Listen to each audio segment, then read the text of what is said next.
Hello. In this video, I read out the Japanese folktales in English. I would be happy if you could press the channel subscription and thumbs up now. Let's begin. A poor woodcutter had a hut near a big forest, and lived with his wife and 2 children. The boy was called Hansel, and the girl was called Gretel. They lived a poor life, and had never had any food that would bite their teeth. But one year, a great famine raged throughout the country, and they could no longer eat their daily bread. When the woodcutter went to bed at night, he was worried about how he would live after that, and he tossed and turned in his sleep. He spoke to his wife, sighing, "What will happen to us now? How will we feed our poor children? After all, we're both working as farmers and we've got nothing to eat." "So, my friend, let's just do this," the woman replied. "First thing tomorrow morning, we'll take the children out and go to the very back of the forest, to a big, steep place. We'll make a fire there, give each of them a piece of bread, and then we'll go off to our work and leave the 2 of them in the forest. The children won't be able to find their way back, so we'll get out of trouble." "You can't do that," the woodcutter said. "I can't do that. How could I ever imagine leaving my children in the woods? If I did that, the beasts of the woods would come out and tear them to shreds." "Oh dear, you're such a fool," said the woman. "If you keep talking like that, all 4 of us will die, and all we'll have to do is scrape the wooden boards off the shed." "Thus," said the woman, and continued to talk until she made the father say yes, whether he liked it or not. "I really feel sorry for the children," the man continued. "The 2 children were hungry and couldn't sleep well, so they heard exactly what their stepmother was saying to their father. Gretel, the younger sister, was crying and sniffing, and said to her older brother Hansel, 'Oh, what should we do? We're hopeless.' 'Shush, shut up, Gretel,' Hansel said. 'Don't make a fuss. Don't worry. I'll do it.' After soothing his sister, Hansel got up and put on his clothes when his parents had gone to bed. Then he left the bottom of the front door open and sneaked out. The moon was shining brightly as at noon, and the white gravel laid out in front of the house sparkled like silver. Hansel bent down and stuffed the gravel into the hiding place until it was full. Then he quietly went back inside and told Gretel, "Don't worry. Have a good night's sleep. God will be with you." Then he crawled back in. When dawn came, before the sun had even risen, the woman got up and woke them both up. "Come on, don't get up, you lazy boy. Get up and go into the woods and get some firewood." Saying this, the woman handed each child a piece of bread and said, "Here's your lunch. Don't eat it before lunchtime, or you won't get anything else." Gretel put both loaves of bread under her apron. Hansel had hidden a lot of pebbles in his hiding place. After that, all 4 of them went out into the woods. After they had gone a while, Hansel suddenly stopped, stretched his neck, and looked back toward the house. And they did this over and over again. Then father said, "Hey Hansel, what are you standing there looking at? Don't be careless, watch your step." "What is it, Daddy?" Hansel said. "That's what I'm looking at. Look, my white cat is on the roof over there, saying goodbye." The woman replied, "You fool, is that your little kitty? The sun is shining on it." But Hansel wasn't looking at the little kitty. He was busily taking the white granules out of their hiding place and dropping them on the road. When they reached the middle of the forest, Daddy said, "Come on, children, go and get some kindling. We're all going to be cold." "Dad, let's make a fire." Hansel and Gretel brought in some grass and piled it up on top of the pile. When the grass caught fire and the flames rose high, the woman said, "Come on, children, you 2 stay warm by the fire and be quiet while we go to the forest to cut wood. When we've finished, we'll come back and take you home." Hansel and Gretel were warming themselves by the fire. At noon, they each took a small crumb of bread that had been allocated to them and ate it. All the while, they could hear the sound of an axe being cut down, so Dad thought he was working nearby. But it wasn't the sound of an axe. Dad had attached some branches to a dead tree, and the branches were being swayed by the wind and were hitting this way and that. They sat there waiting like this for a long time, and eventually they grew tired, their eyes grew dull, and they fell into a fairly deep sleep. When they finally woke up, it was already dark, and night had fallen. Gretel began to cry. "Oh, how can we get out of the forest?" she asked. Hansel, however, soothed Gretel, saying, "Don't worry, just wait a little while. The moon will come out, and then you'll find the way."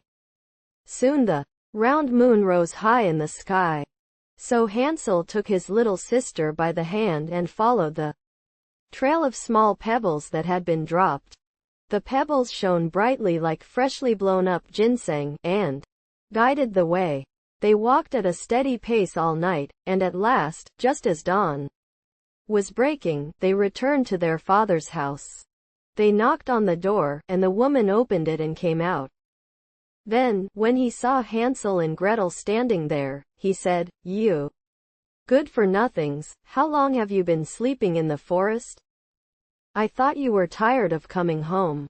As for the father, he had been so worried about leaving his two children all alone, so he was glad they had come back. Soon after, the house was once again blocked off. While the children were listening, late at night, their mother said to their father while she was sleeping, "Now, we have eaten everything. There is only half a piece of bread in the sky and on the earth. And when that is eaten, the song is over. There is no other way to drive the children away. Next time, we must lead them deeper into the forest, so that they will never find their way back. There is no other way to save us." Hearing this, the father's heart was deeply touched. And he thought, if that's the case, it would be better for you to share the last bit of your yellowtail with the children. But the lady still wouldn't listen to what the father had to say. She just got angry and started making excuses. Anyone who says, "Ah," has to say, "B," so the father, having done as the mother said, had to do as she said this time too. The children, however, were still awake and had heard the whole story. So, unable to wait for the adults to fall asleep, Hansel got up and ran outside to go and gather gravel as he had done before.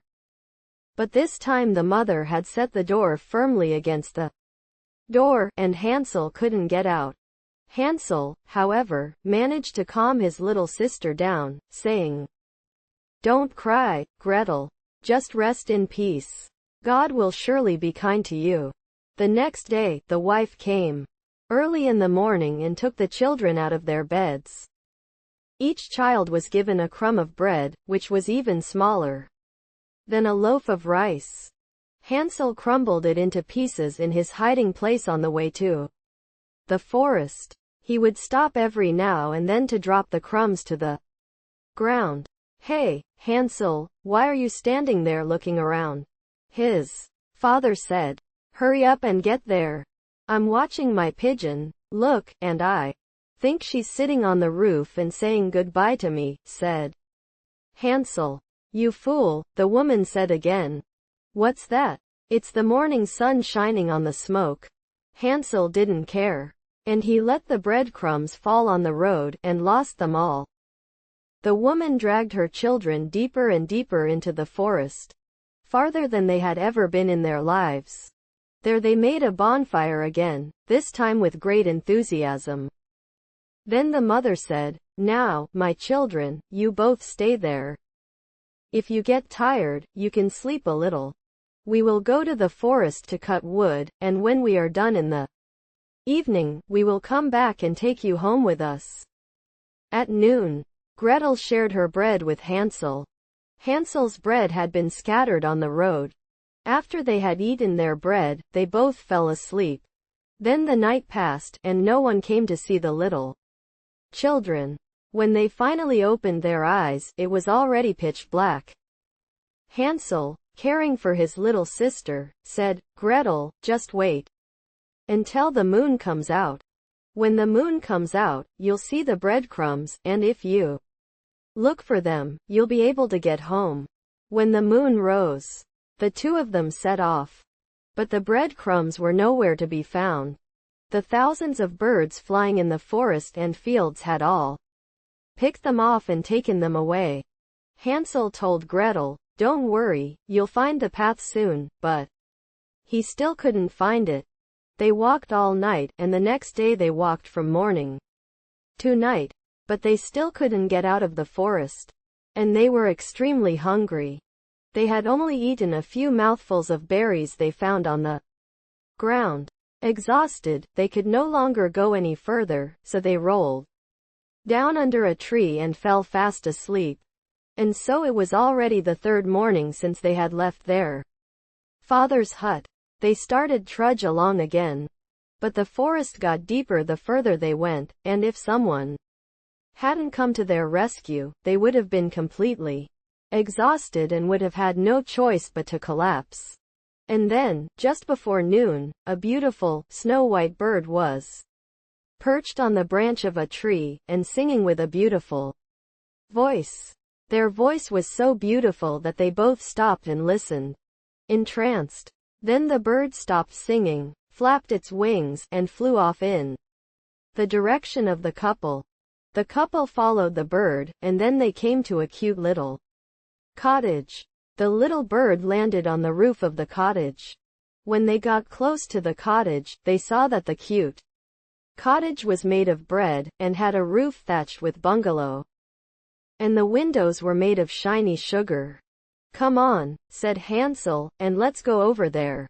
It's a lovely afternoon. I don't mind, we'll have a feast. I'll take a bite of a piece of the roof. Gretel, you can eat the piece from the window." "Oh, it's sweet." Hansel stretched his hand out high, and scratched the roof a little, to see how it tasted. Then Gretel put her body against the window pane and began to bite. At that moment, a sweet voice called out from inside the room. "You're biting, biting, biting, you're biting my cottage." The children then replied, "You're a wind breeze boy." And they ate happily. Hansel thought the roof was so tasty that he turned over a big piece, went back and brought it. Gretel removed the round window pane, sat down in front of it, and began to work slowly. At that moment, the door suddenly opened, and a ghostly old woman came tottering out, clinging to a walking stick. Hansel and Gretel were so shocked that they dropped the things they had been holding in their hands. The old woman, however, shook her head repeatedly and said, "Oh, dear children, who brought you all the way here? Come in, have a good rest, you won't get into any trouble." Saying this, she grabbed them by the hands and led them into the cottage. Once inside, delicious-looking treats like milk, sugar-coated baked buns, apples, walnuts, and more were laid out on the table. After the treat, two pretty, beautiful beds were covered with white cloth. Hansel and Gretel lay in them and felt as if they were in heaven. The old woman only pretended to be friendly on the surface, but she was actually a wicked woman. When she found out the children were coming, she made a bread house to trick them and lure them in. So when one of the children came into her hands, she killed him right away and ate him with her, and it became the old woman's happiest day of all. The witch has red eyes and is blind, but she has a keen nose like an animal and can immediately detect when humans are approaching.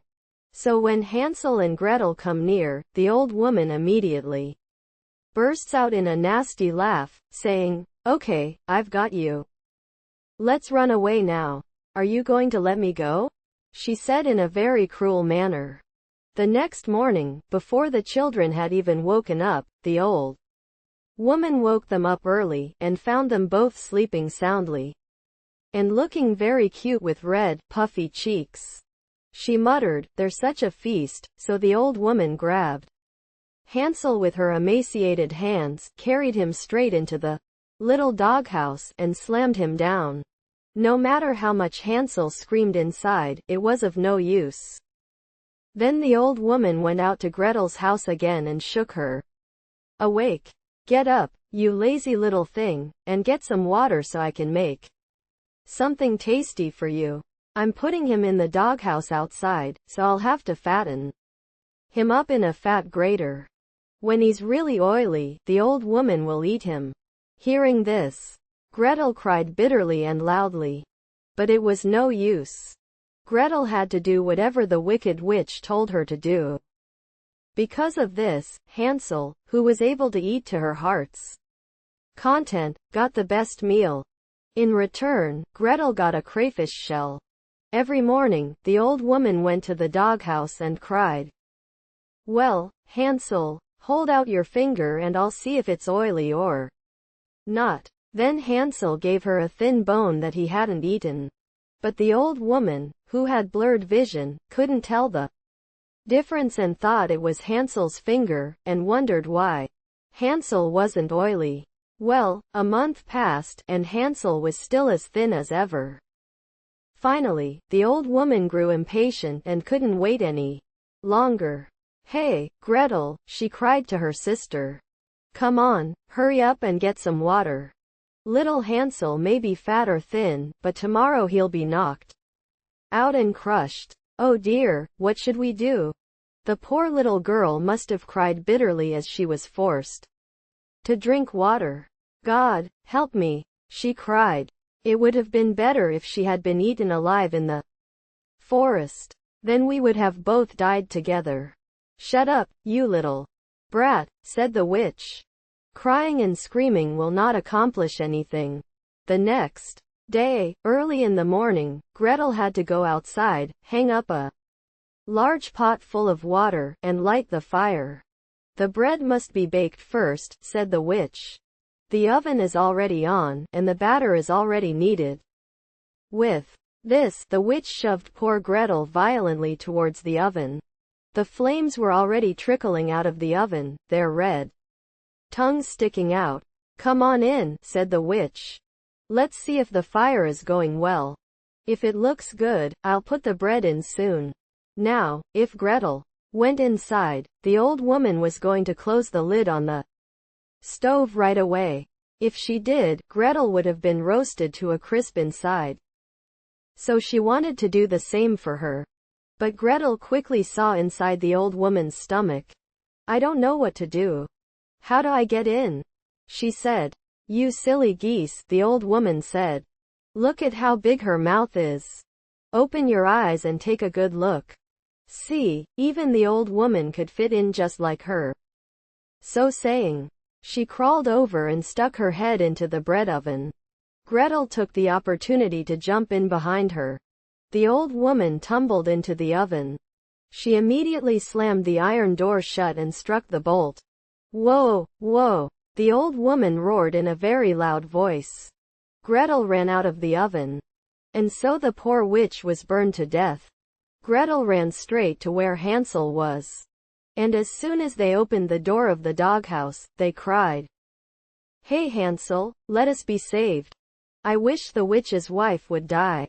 As soon as the door was opened, Hansel jumped out like a bird from a cage. Oh, how happy they were. They bit into his neck, spun around in circles, and kissed each other on the cheeks. Now they had nothing to be afraid of anymore, so they went straight into the witch's house. Every corner of the house was full of boxes full of jewels and precious stones. "This is much better than the little bunny," said Hansel, and he went in and stuffed as many as he could into his closet. Then Gretel said, "I'll bring some home as a present too," and filled her apron. "Well, it's time to go out," said Hansel. "We must get out of the witch's forest, after all." After walking for 2 or 3 hours, they came to a big river. "We can't get across this," said Hansel. "There's no bridge, no raft, anything to cross. There's no ferry here." "That's that,"